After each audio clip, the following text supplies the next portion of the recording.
क्या सोच रहे हैं कि मैं गंगा को छोड़कर ऊपर ऊपर कहाँ जा रहा हूँ? अब क्या करूँ साहब, सितारे तो ऊपर ही मिलते हैं।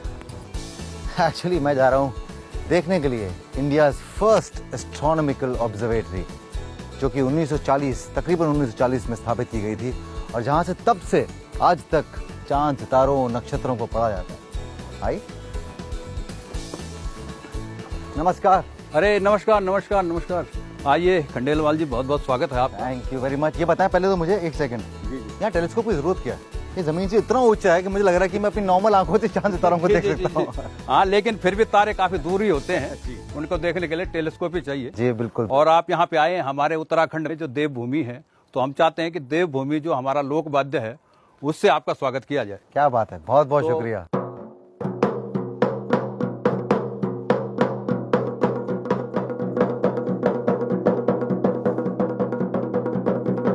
ऐसी आवभगत और इस ढोल की गूंज ने मेरा दिल छू लिया।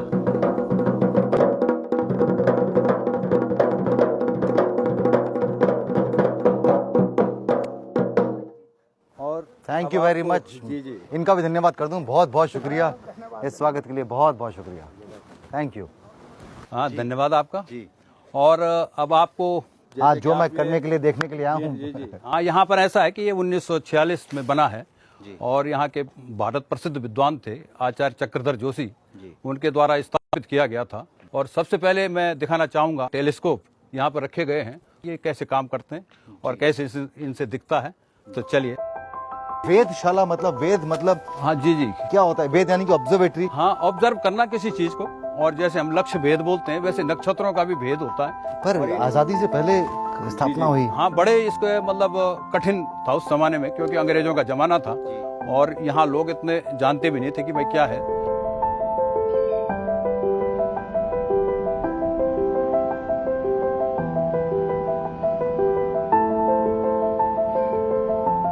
ये मैं आपको सबसे पहले ये दिखाना चाहूँगा, ये जो सबसे पहला जो टेलीस्कोप यहाँ पे लाया गया था 1950 में यहाँ पर लाया गया था, और हमारे प्रधानमंत्री मोरारजी देसाई थे, उनके ही मतलब माध्यम से यहाँ पर आया था। कि ये 1930 का है ये। अच्छा। और ये जर्मनी का है।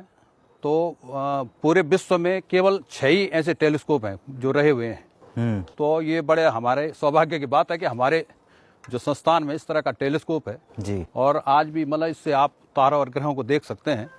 और ये दूसरा जो टेलीस्कोप है ये हमारे जापान का है, तो इससे भी हम मतलब उसी के काम में लाते हैं कि किस तरह से नक्षत्रों तारों की स्टडी होती है। वैसे आज भी हम इससे यूज करते हैं, आप देखना चाहेंगे? जी बिल्कुल। मैं आपको थोड़ा दिखाऊंगा। अरे वाह, दिस इज अनरियल। मैंने पहली बार इतने करीब से देखा है, पूरा सरफेस नजर आ रहा है एक्चुअल में। ये मैं धरती से चांद देख रहा हूं या खुद ही चांद पर आ गया हूं? क्या कहूं, बहुत ही अद्भुत नजारे हैं। और ये काफी पावरफुल टेलीस्कोप माना जाता है। मैं तो पूरी रात बिता सकता हूँ उसके साथ में यहाँ पर। हाँ, अभी तो इसमें सितारे कभी देखना हो आपको तो उसके लिए अलग से आप कभी नाइट में देखना चाहेंगे। तो चलिए आपको उत्तरायण कक्ष दिखाएंगे जी, जहाँ पर हमारा जो भी दुर्लभ संग्रह है जी, वहाँ पर किया गया है। आइए। यहाँ ना जाने कितनी ही प्राचीन वस्तुएं रखी हैं। आधुनिकता और तकनीक के इस युग में इन्होंने जो धरोहर संभाल कर रखी है वो अपने आप में एक बहुत बड़ा खजाना है।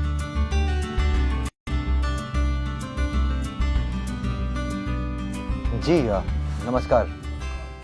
आप हमारे भाई आचार्य भास्कर जोशी जी हैं और आप ज्योतिष और आध्यात्म जगत में काफी जाने जाते हैं। अच्छा। जो हमारे पिताजी थे स्वर्गीय आचार्य चक्रधर जोशी, तो उन्होंने लगभग 3000 हस्तलिखित ग्रंथ, बड़े दुर्लभ ग्रंथ उन्होंने यहाँ पर एकत्र किए।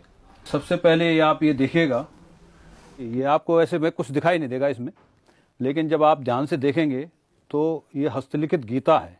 ये जो बारीक लाइनें हैं इस पे जी जी लिखे जी, पूरे 18 अध्याय एक पेज पर लिखे गए हैं गीता के, और इससे आप देखना चाहेंगे तो आपको एकदम एक एक अक्षर बहुत स्पष्ट दिखाई देगा। बाप रे बाप, कमाल है। ये आप यकीन नहीं होगा आपको इस समय कि इसमें एक्चुअल में पूरी गीता लिखी हुई है और ये इतना स्पष्ट है कि एक्चुअली ध्यान से आदमी पूरा पढ़ सके। जी जी। लिखा कैसे होगा ये सोचना भी मतलब हाँ, आज तो ये कल्पना करता आदमी कि भाई उस जमाने में हम मतलब कितने करेक्ट। हमारे साधनाएं की हमारे लोगों ने। और आपको मैं ये दिखाना चाहूंगा, पिताजी ने दक्षिण भारत में भी कई यात्राएं की थी। ये ताड़ का पत्ता है जी। तो इसमें जब ये हरा होता था तो इसमें गर्म सुई से लिखा जाता था। इसके लिखने का ढंग ये होता था। तो बाद में ये इंक की तरह ऐसा हो जाता था जैसे आपको दिख रहा है। तो ये पूरा एक ग्रंथ है, इसको आप देखिएगा। ये कांच कामकोटि शंकराचार्य जी द्वारा यहाँ पर दिया गया था पिताजी को वहाँ। अरे वाह, ये इसको रिक्रिएट कर सकते नहीं है, दोबारा इसको ऐसे बना सकते नहीं है, बनाना संभव ही नहीं। दुर्लभ चीज है। एक तो उसमें ये भृगु संहिता है। क्या मतलब क्या हुआ आचार्य जी इसका भृगु संहिता? मैं तो ये भृगु मुनि ने लिखी है। अच्छा भृगु महर्षि के द्वारा। अच्छा इसमें जो कुंडलियों का संग्रह रहता है, उसकी कुंडली अगर उसको खोजने से मिल गई, जी, उसका लग्न, फिर सूर्य चंद्रमा उन ग्रहों की स्थिति, तो जिसकी कुंडली अगर उसमें मिल गई तो उसका तीनों जन्मों का हाल, तीनों जन्मों का उसमें विवरण उसमें मिल जाएगा। तो 100 करोड़ों में से किसी की भी कुंडली अगर मिल गई तो उसका पूरा विवरण मिल जाएगा। जी, बहुत विशाल ग्रंथ है, कल्पना से भी परे ये सब। आपको दिखाना चाहेंगे, ये रसायन के ग्रंथ हैं। तो इसमें सोना चांदी बनाने की विधियों का वर्णन है, स्वर्ण चांदी बनाने का ढंग, इसमें सारा आपको, अगर इसको कोई समझ सके तो मैंने सोना चांदी बनाया जा सकता है। इसीलिए कहते हैं हमारा कल्चर, हमारा ट्रेडिशन, हमारे जो शास्त्र हैं कितने रिच हैं। तो अब इसको इस पे स्टडी करने के लिए लोग आते हैं या ये सिर्फ अब एक कलेक्टर्स आइटम रह गया? मतलब नहीं करते हैं। ये देखिए आप, ये 1933 का समाचार पत्र है, इलाहाबाद से प्रकाशित होता था ये। और ये उस जमाने में 3 पैसे का अखबार था। अभी कई और दुर्लभ वस्तुओं से रूबरू होना बाकी है। इनमें से कुछ चीजें तो हमारे जीवन से विलुप्त हो गई हैं। जैसे जर्मनी से लाई गई ये पहली इलेक्ट्रिक घड़ी, पुरानी किताबों का ये बहुत बड़ा संग्रह और न जाने कितनी और अनमोल वस्तुएं जिनका मैं वर्णन भी नहीं कर सकता। मैंने ये देखा है विश्व धरोहर गंगा, ये किताब यहाँ पर है। तो मैं आज जानना चाह रहा था आपके विचार क्या है गंगा को लेकर?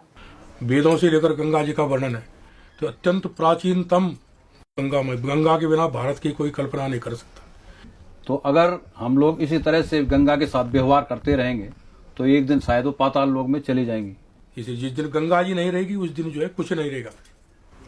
ये बात आपके लिए, हम लोगों के लिए समझने वाली बात है, खासकर यंगर जनरेशन के लिए, जो ये युवा पीढ़ी है, ये उसके लिए समझने की जरूरत, उसको समझने की जरूरत है, क्योंकि ये पूरा का पूरा दायित्व जो है वो अब युवा पीढ़ी के ऊपर है। बस मुझे अभी ऋषिकेश भागना है, तो मैं आपसे इजाजत लेता हूँ। थैंक यू वेरी मच, शुक्रिया।